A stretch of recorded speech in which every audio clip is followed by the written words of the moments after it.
2004. 2004. I brought y'all into the 2000s so our babies wouldn't feel so left out because I'm always in the 80s and 90s. But hey, that was my era. But I'm in 2004 now. And do you all remember a little show called... Yes.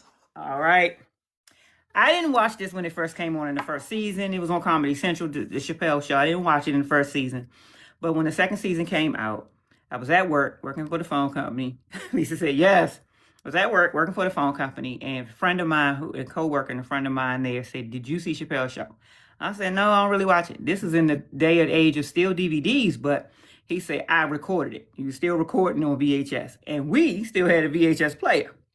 Bought the tape to me. I came home, put it in, and put on an episode that he taped for me, said I had to watch it. Y'all, when I saw this, I almost lost my mind. Let me cue it up. Give me 1 second.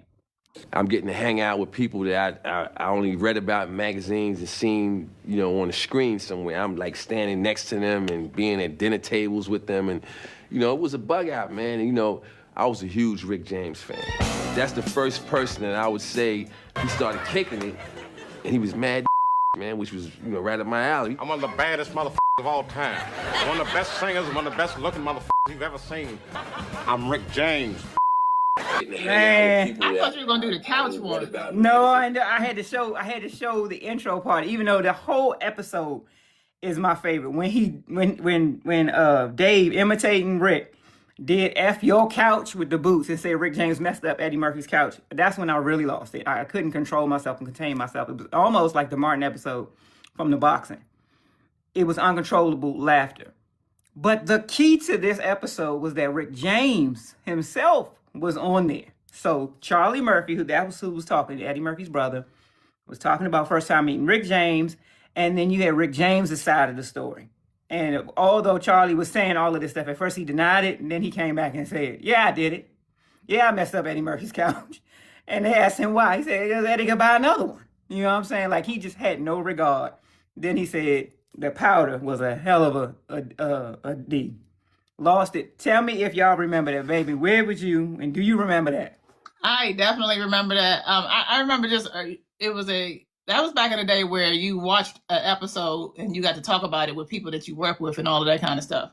Yeah. Which, you know, like that don't always happen unless it's a show like Stranger Things. Yes. You know, we don't get that anymore. We like, did you watch it? So I just remember it just being just original, funny, creative. Like you said, bringing other people in. I just couldn't contain myself. I mean, it's by far one of the greatest TV shows of all time. Yes, of all time. And rest in peace to Charlie Murphy and Rick James. Both are gone now. And I just could not. The fact that it really, really happened, like, that was on Eddie's documentary. He talked about how Charlie was his bodyguard when he came out of the Navy, and he was introduced to all of these people. And he said Eddie didn't even realize how his life was so epic until he heard that he watched that show. And he was like, wow, that was just a night in my life that he was talking about. You know what I'm saying? So it was that big, that epic. I loved it. It's a classic TV show. If you have not seen it, please go watch the Chappelle Show, especially season 2, because he has another one where he does a Prince, a true Hollywood story with Prince. Hilarious. It was hilarious and creative, and like I said, to this day. And it reminds me too of like what happened. So he understood the concept early on of he did an interview on why he left the show, because they was willing to pay him anything. Yeah. And he had talked about a certain episode. I forget which episode it was, but everybody was laughing at the episode, but the wrong people were laughing. Yes. These color people. Yes. And he looked over and he was like, they don't get it. And so from that on, he walked away, and it shocked everybody. Millions. I think it was like 50 million he walked away from. Yeah, and it was a big deal for at that time. And he just knew that I'm not going to sell my soul for, I'm just not doing it. Exactly. So I had more respect